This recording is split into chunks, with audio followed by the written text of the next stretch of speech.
네, 사랑하는 성도 여러분, 한 주 잘 보내셨습니까? 네, 혹시 지난주 설교 때문에 부부간에 조금 더 사이가 좋아지셨습니까? 아니면은 네, 어디 가서 다툼을 하시지는 않으셨습니까? 네, 다행히 다툼보다는 사랑이 조금 더 풍만해진 것 같습니다. 참 우리가 주 예수 그리스도 안에서 서로가 서로를 아끼고 사랑한다는 것은 말은 참 쉬운데 실제 해보면은 참 되지가 않습니다. 때로는 내 상황과 환경으로 인해서 하나님의 말씀이 진리라고 이야기를 하지만 납득이 되지 않을 때도 많고, 야, 이게 어떻게 될 수 있어? 이건 아니지? 라고 생각할 때도 참 많이 있는 것 같습니다. 그만큼 우리의 사고가 하나님 말씀보다 앞설 때가 많이 있으며, 반대로 하나님 말씀을 듣지만 그것이 또한 내 것이 되는 것은 참 어렵고 힘든 일인 것 같습니다. 그렇기에 우리는 날마다 우리가 할 수 없음에 고백하고 주님께서 그 모든 것을 하실 수 있게끔 만들어 주시는 분임을 우리가 또한 고백하며 나아가는 삶입니다. 우리의 삶의 주인은 예수 그리스도이십니다. 우리는 그 고백을 하기에 내가 할 수 없지만 그럼에도 우리가 할 수 있다 할 수 있는 것은 내가 아닌 주님께서 그것을 할 수 있게 만들어 주시기 때문입니다. 우리가 정말 주님이 원하시는 그 길대로 정말 바른 옳은 길을 나아가기 위해서 필요한 것이 무엇이냐? 바로 이것이 필요합니다. 에베소서 5장 18절 말씀을 한번 같이 읽어보도록 하겠습니다.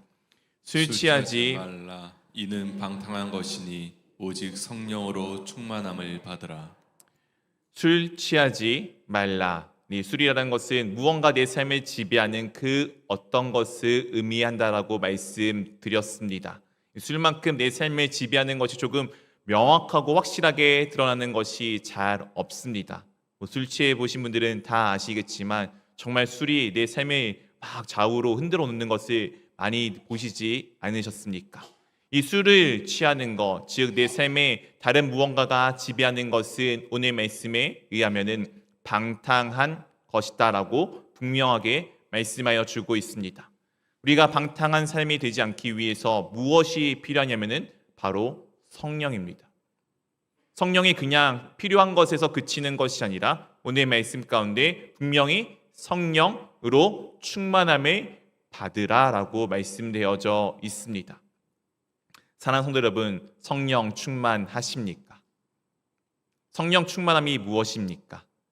내 생각, 이 세상의 그 어떤 의도와 관계없이 어떤 상황에서도 하나님을 의지하고 하나님의 뜻대로 하나님의 말씀대로 살아가는 삶 아닙니까? 그 삶의 모범을 보여주신 분이 바로 우리 주님 되신 예수 그리스도이십니다. 예수님이 그렇게 하셨다는 것은 우리에게 또한 희망이 됩니다. 왜냐하면 예수님께서 하셨으니까 주님께서 나를 도와 그 주님이 걸어가셨던 성령 충만한 삶을 나도 끌고 가주실 것이 우리 가운데 확정되어져 있기 때문입니다. 나는 할 수 없지만 주님께서 그것을 하여 주십니다. 오늘 성령과 충만한 사람들에게 이와 같은 여러 가지 것들을 말씀하시며 결론적으로 그 충만한 사람들의 특징을 21절에 이렇게 말씀하여 주셨습니다. 그리스도를 경외함으로 피차 복종하라. 그리스도를 경외하는 사람들, 예수님을 두려워하고 예수님을 경이로워하고 예수 그리스도가 내 삶의 주인이심을, 그분이 모든 것의 최종적인 심판주이심을 고백하는 사람들은 서로가 서로 간에 복종하는 삶을 살아가게 됩니다. 왜냐하면 그 사람을 보는 것이 아니라 그 사람과 함께하는 우리의 주님 되신 예수 그리스도를 보는 삶이 되어지기 때문입니다.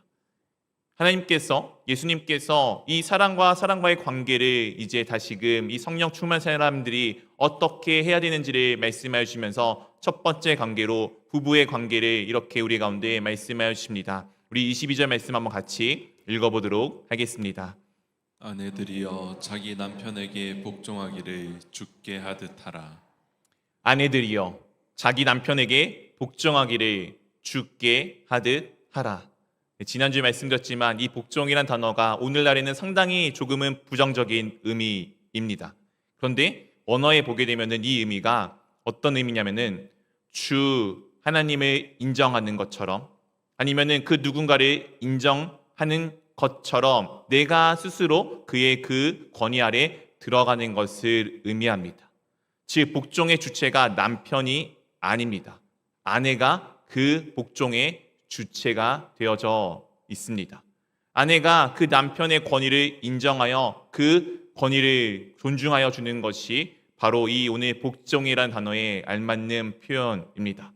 그것을 주께 우리가 하듯 주 하나님의 우리가 그렇게 하나님의 하나님 되심을 고백하고 인정하듯 주 예수 그리스도가 내 삶의 구원자이시며 주 예수 그리스도가 내 삶의 주인이심을 고백하듯 그렇게 남편에게 하라라고 지금 말씀하여 주고 있습니다. 그렇다면 남편들은 복종만 받으면 될까요? 네, 남편들에게 있어서 가장 중요한 것이 또 있습니다. 바로 25절입니다. 우리 한번 같이 읽어보도록 하겠습니다. 남편들아 아내 사랑하기를 그리스도께서 교회를 사랑하시고 그 교회를 위하여 자신을 주심같이 하라. 남편들아 아내 사랑하기를 어떻게 사랑하라고요? 그냥 사랑해 라고 이야기하라는 것이 아니라 그리스도께서 교회를 사랑하셨던 것처럼 사랑하라라고 말씀하여 주고 있습니다. 예수 그리스도의 사랑은 무엇이었습니까? 예수 그리스도는 우리 한 명 한 명을 온전하게 세우기 위해서 자신의 모든 것을 다 내어주신 사랑 아닙니까? 우리 남편들 아내에게 복종받기를 원하십니까? 이 정도는 사랑해 주셔야 됩니다. 주중에 제 아내가 이 얘기를 하면서 저에게 사랑하냐고 물어보더라고요. 사랑한다고 하니까 저한테 무엇을 요구했냐면은 갑자기 제 콧구멍에 자기 발가락을 넣겠다고 하더라고요. 그거를 안 해주니까 사랑하지 않는다라고 막 얘기를 하던데 오늘 한번 다 집에 가서 아내분들 해보십시오. 그리고 나서 하시면은 그때 가서 좀 복종 좀 해주시면은 되겠습니다. 참 쉽지 않습니다. 저는 제 콧구멍 하나 내주지 못하더라고요. 제 아내를 사랑한다라고 이야기하지만 그런데 놀랍게도 우리 주님 되신 예수 그리스도께서는 콧구멍뿐만 아니라 자신의 모든 것을 다 내어 주셨습니다. 남편이 아내를 사랑하는 것은 그런 사랑입니다. 정말 예수님께서 내 모든 것을 내어주실 만큼 사랑하는 그 사랑이 우리 남편들에게 있어야 하는 것입니다. 결국엔 이 모든 내용은 놀랍게도 이 부부의 관계를 이야기하는 것 같지만 이 내용은 그런 단순한 부부의 관계가 아님을 오늘 분명히 말씀 가운데 드러내주고 있습니다. 31절, 32절 말씀 한 절씩 번갈아 가면서 읽도록 하겠습니다. 그러므로 사람이 부모를 떠나 그의 아내와 합하여 그둘이 한 육체가 될지니 이 비밀이 크도다. 나는 그리스도와 교회에 대하여 말하노라. 마치 여지껏 부부의 관계를 이야기하는 것처럼 보였지만 놀랍게도 이 말씀은 부부의 관계가 아니라 예수 그리스도와 교회된 우리와 예수 그리스도의 관계를 말씀하여 주는 것이었습니다. 우리의 신랑은 누구입니까? 예수 그리스도이십니다. 분명히 예수 그리스도는 오늘 말씀과 같이 정말 우리를 위해 자신의 모든 사랑을 다 보여주셨습니다. 우리의 죄를 대신하여 죽으심으로써 자신의 사랑을 우리 가운데 분명하게 명확하게 확증지어 주셨습니다. 그렇게 예수 그리스도의 사랑은 아무런 문제가 없습니다. 남편이 아내를 사랑하는 그것과 보다 예수님의 사랑은 더 명확하고 확실하게 드러나 있습니다. 그러면은 아내가 된 우리들은 어떻게 해야 할까요? 예수님임을 인정함으로 그 권위 아래에 우리가 들어가는 순종하는 복종이 우리 가운데 필요합니다. 사랑하는 성도 여러분, 이것이 되십니까? 주 예수 그리스도를 정말 나의 삶의 주님으로 고백하고 인정하고 계십니까? 그것이 내 삶 가운데 정말 명확하게 드러나 있습니까? 입술로는 그렇게 고백하지만 정작 모든 것의 판단의 기준은 내가 중심되어져 있지는 아니하니까. 나의 삶들을 한번 돌아보시기를 원합니다. 오늘 이것은 놀랍게도 비밀입니다. 이 부부의 관계를 통해서 하나님과 나와의 관계, 예수 그리스도와 나와의 관계, 나와 예수 그리스도의 관계를 깨달을 수 있게 됩니다. 남편이라면은 아내를 사랑하여야지만 내 남편의 위치가 무엇인지를 알고, 그래야지 예수 그리스도가 어떠한 분이신지를, 그 위치가 무엇인지를 알게 됩니다. 아내분들은 남편을 존중하지 않는데 어떻게 하나님이신 눈에 보이지 않는 주님을 존중할 수가 있겠습니까? 하나님께서 분명히 이 세상에 있는 모든 것을 다스리시는 하나님이십니다. 그 모든 것에 하나님이 일하심을 순종하지 않는데, 인정하지 않는데, 복종하지 않는데 어떻게 눈에 보이는 남편을 복종하지 않는데, 보이지 않는 예수님의 말씀에 순종하며 나아갈 수가 있겠습니까? 우리의 삶들을 돌아보십시오. 옆의 사람과 관계를 맺는 것이 하나님과의 관계를 잇는 연결점이 됩니다. 하나님의 관계와 내와의 관계가 또한 드러나는 것이 내 옆의 사람과의 관계로 드러나게 됩니다. 계속해서 또한 이 부부의 관계를 통해서 이 말씀들을 우리 가운데 예수 그리스도와 우리의 관계를 설명하셨는데, 또 다른 것을 우리 가운데 말씀하여 주고 있습니다. 6장 1절 말씀 우리 한번 같이 읽어보도록 하겠습니다. 자녀들아, 주 안에서 너희 부모에게 순종하라. 이것이 옳으니라. 네, 자녀들아, 주 안에서 너희 부모에게 무엇하라고요? 네, 순종하라입니다. 우리의 말에는 복종보다는 순종이 조금 더 순한 단어, 좀 유한 단어처럼 보입니다. 그런데 아까 말씀드렸듯이 복종의 주체는 누구라고요? 아내입니다. 바로 내가 주체입니다. 이 순종은 말을 듣는 건데 그냥 무조건 말을 듣는 겁니다. 어떻게 보면 우리 뉘앙스에 조금 더 이게 복종에 더 가까운 이제 어떤 의미를 가져가게 됩니다. 마치 군대에서 상사가 명령하면은 부하가 그냥 아무 이야기 없이 그 말을 그냥 따라가야 되는 것과 같은 것이 바로 이 순종의 내용입니다. 그렇게 우리 말과 다르게 이 순종이 훨씬 더 강압적이며 훨씬 강제적인 요소를 담고 있습니다. 자녀들아, 무엇하라고요? 부모에게 순종하라입니다. 자녀들은 부모의 말을 무조건 따라야 될 필요가 있는데, 중요한 것은 오늘 주 안에서라는 표현이 우리 가운데 말씀하여 주고 있습니다. 우리 자녀들은 주 안에서 주 예수 그리스도를 따라 살아가는 삶이라면은 당연히 부모님의 말씀을 따라 살아가야 합니다. 오늘 분명히 말씀해 주시는 것이 이것이 옳다고, 이것이 의로운 것이라고, 이것이 참된 것이다라고 우리 가운데 말씀하여 주고 있습니다. 상속자 여러분, 부모님이 계신 분들 가운데 부모님의 말씀에 얼마나 잘 듣고 계십니까? 듣기 위해 필요한 것은 무엇일까요? 듣기 위해 필요한 것은 무엇일까요? 가장 먼저는 물어보는 것입니다. 우리 아이들 처음에는 부모님께 막 물어보지 않습니까? 그런데 어느덧 아이들이 나이가 지나가면서 그들의 머리가 커져가며 점점 부모님께 묻지 않게 됩니다. 왜냐하면 자기가 모든 것을 알고 있다라고 여기기 때문이죠. 근데 놀랍게도 내 부모님이 그래 보이지 않을 수 있겠지만, 놀랍게도 그 부모님은 내가 살아온 그 삶들을 이미 다 그 시대를 겪어 보셨습니다. 우리 어른들은 알잖아요.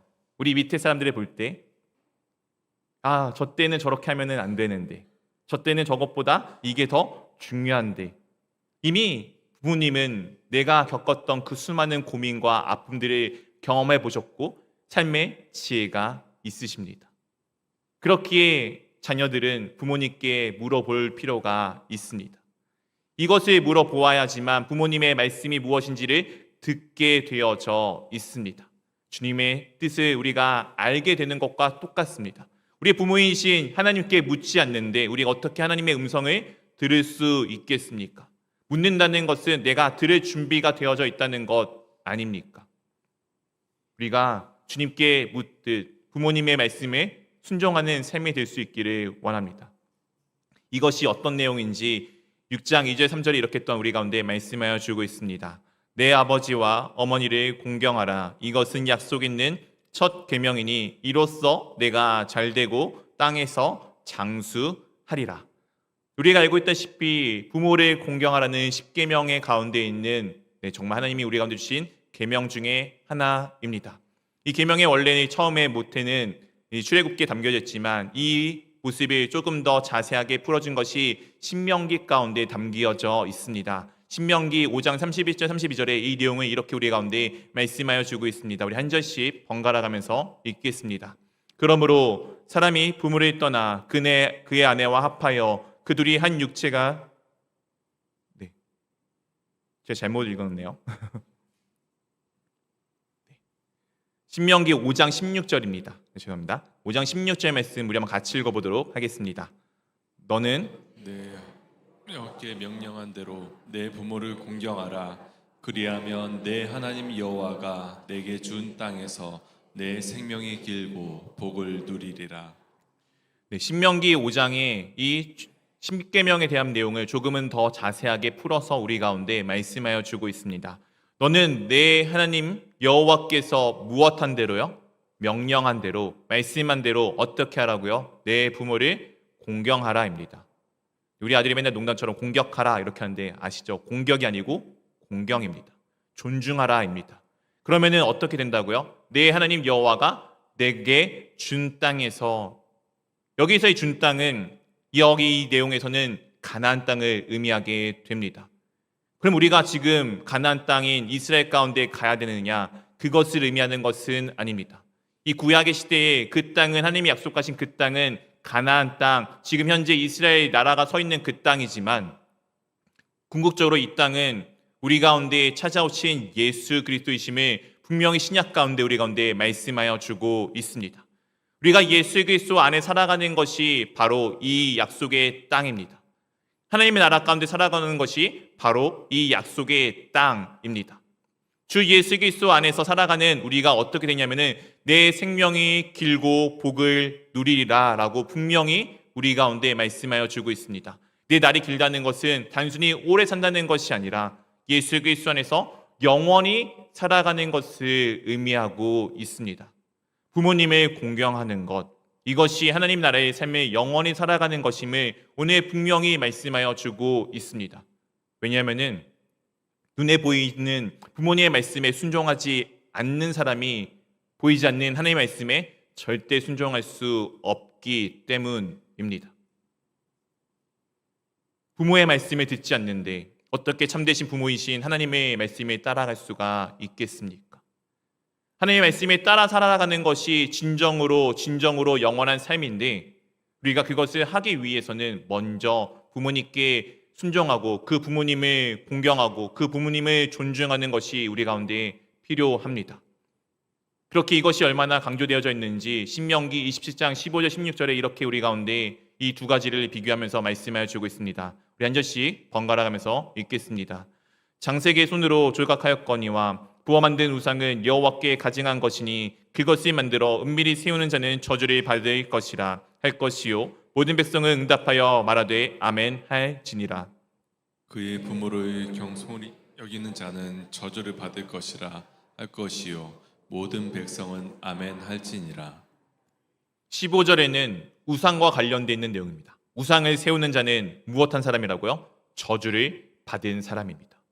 그리고 그 다음에는 부모를 경홀히 여기는 자, 부모를 공경하지 않는 자도 똑같이 저주를 받았다라고 오늘 말씀하여 주고 있습니다.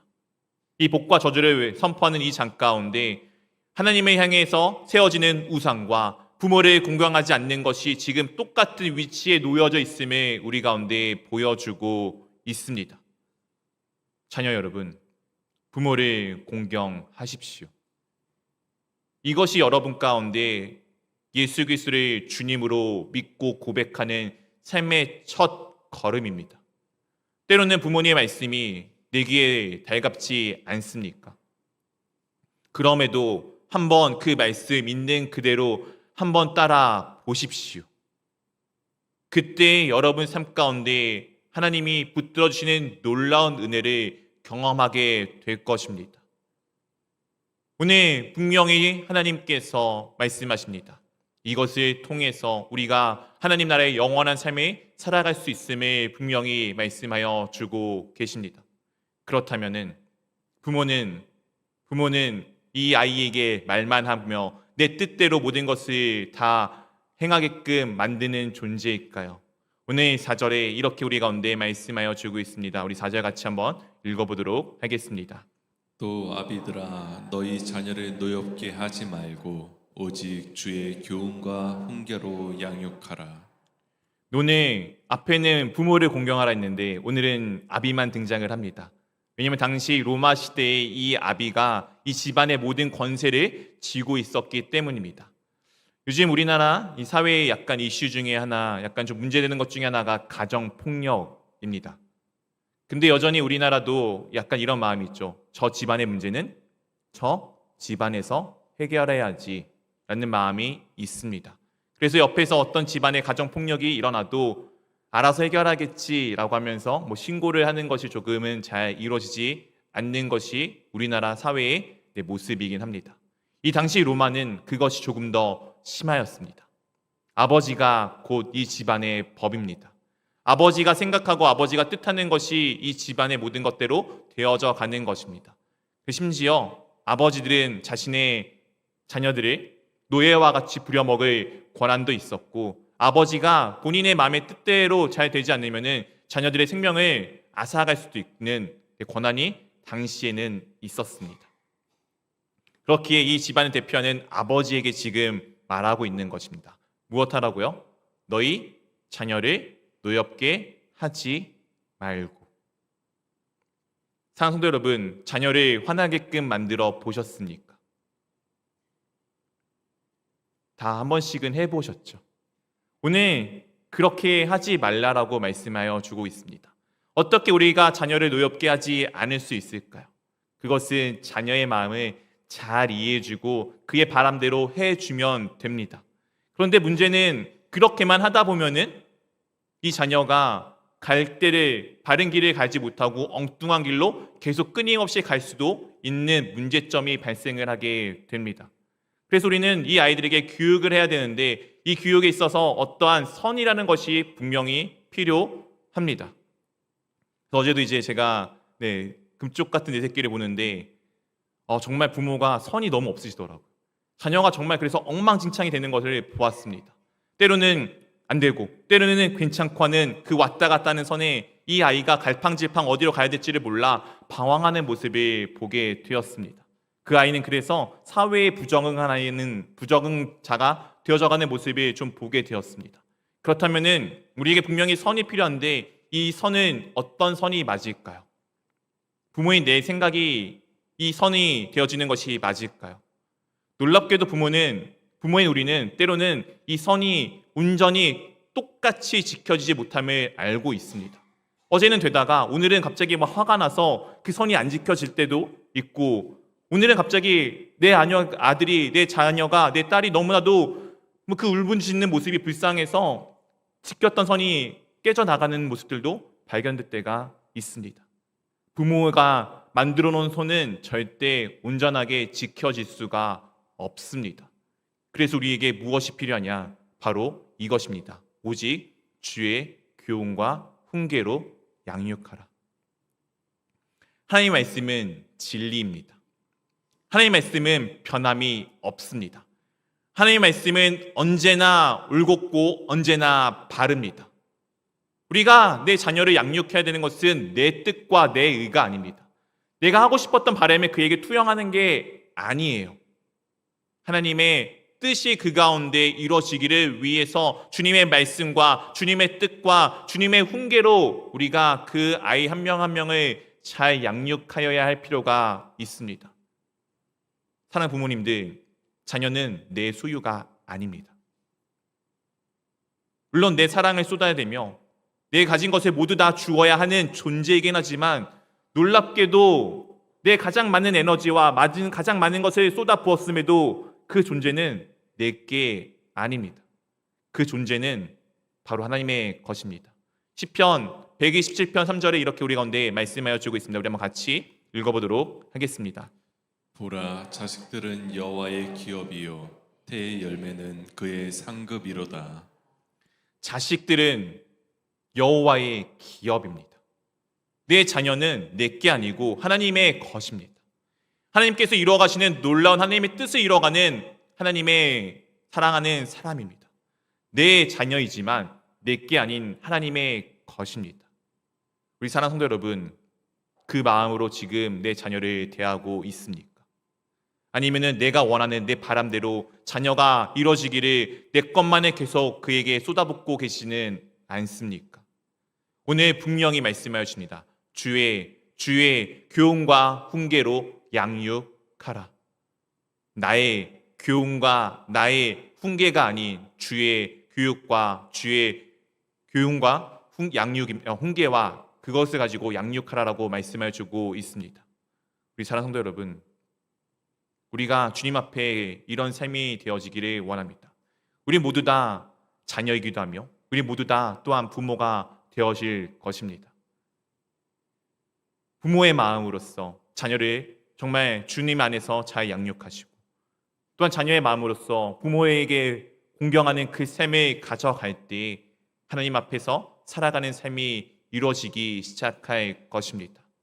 이 한 주간 살아가면서 또한 이 부모의 관계와 그리고 자녀의 관계를 통해서 하나님과 나와의 관계를 기억하시며 어떻게 하면 내가 하나님의 말씀에 순종할 수 있을지, 그리고 또 그 순종 가운데 이 세상의 모든 것이 하나님의 것임을 고백함으로써 내가 가장 아껴야 되는 자녀들을 내 뜻이 아닌 어떻게 하나님 뜻 가운데 양육함으로써 내 삶이 내 것이 아닌 주님의 것임을 고백할 수 있을지 보시며 기도하시며 살아가는 귀한 한 주가 될 수 있기를 주님의 이름으로 축원드립니다.